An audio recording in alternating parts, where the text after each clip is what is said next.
Coucou tout le monde, alors bienvenue dans ce nouveau chapitre sur le tarot. Tout d'abord je vais quand même vous rappeler que ici je vais vous donner mes propres interprétations du tarot.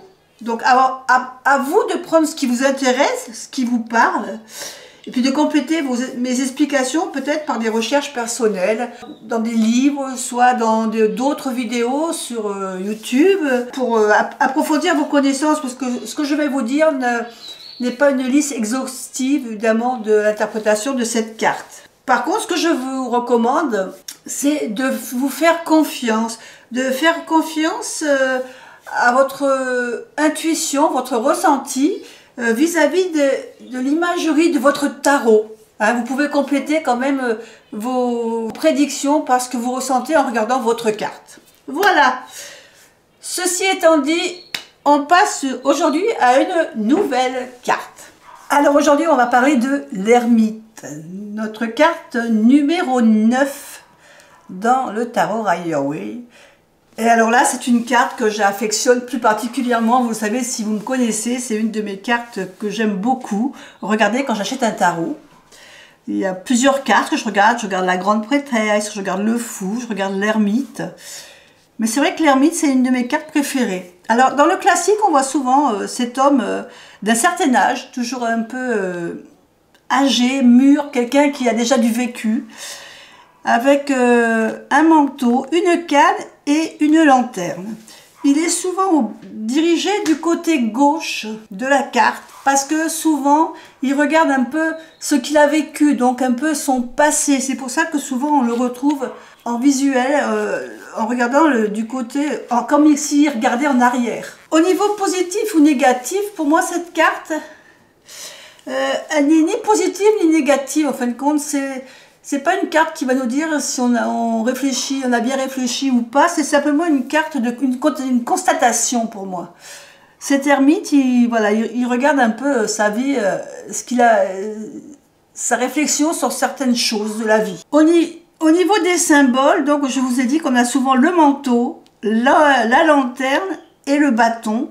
Chose qu'on retrouve ici également dans le tarot Wizard ici.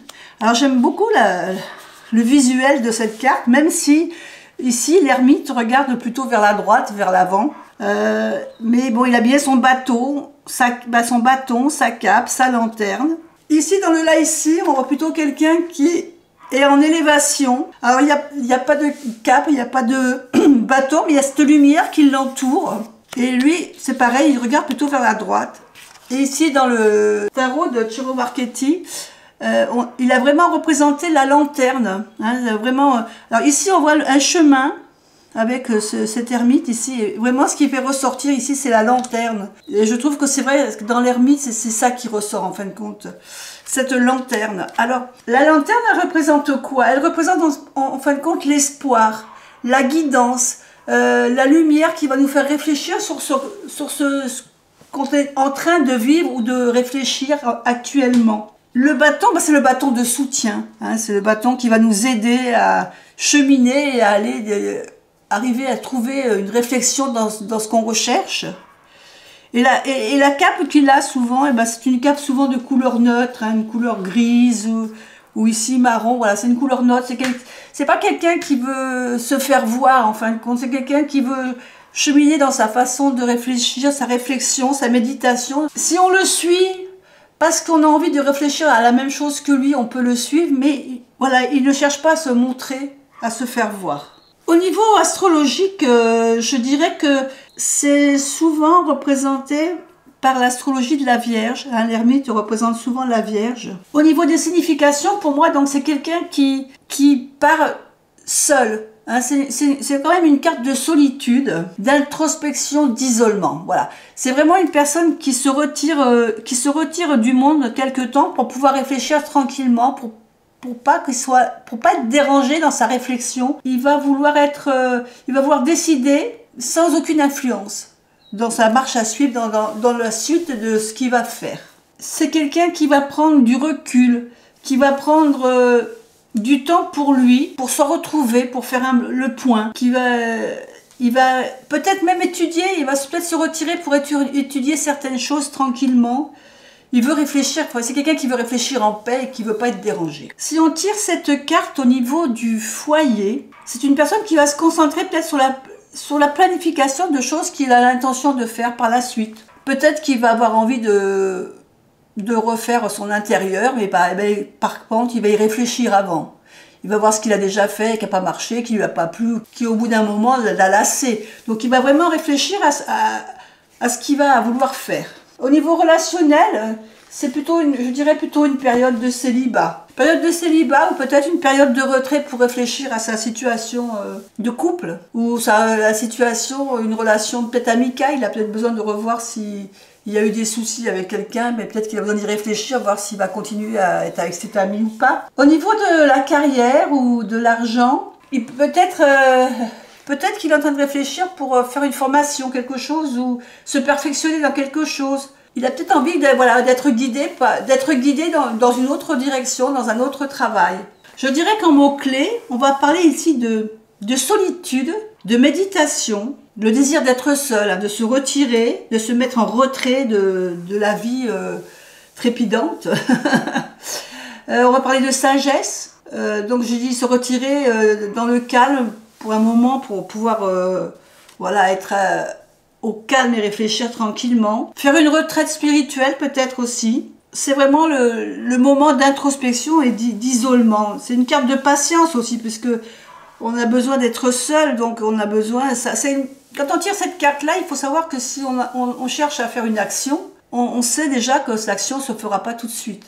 C'est une carte de réflexion, donc il faut prendre le temps de réfléchir à ce qu'on va faire. Alors pour moi, dans mon tarot, je vais vraiment représenter la carte de la solitude, de la réflexion. C'est vrai que j'aime beaucoup la carte du wizard parce que j'aime bien la représentation de cet ermite avec la barbe, le chapeau, mais je l'aime bien dans le sens où il regarde en arrière, puisqu'il va réfléchir sur ce qu'il a déjà vécu. Pour moi, c'est une réflexion, une méditation sur ce qu'on a déjà fait. On se retire. Après, c'est vrai qu'on peut aussi se retirer pour méditer sur quelque chose qu'on fera peut-être.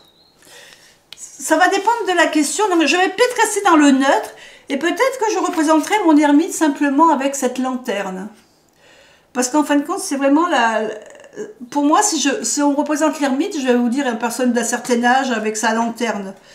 Voilà, sa cape, une espèce de cape et de lanterne. Donc, je vais vraiment voir ce personnage...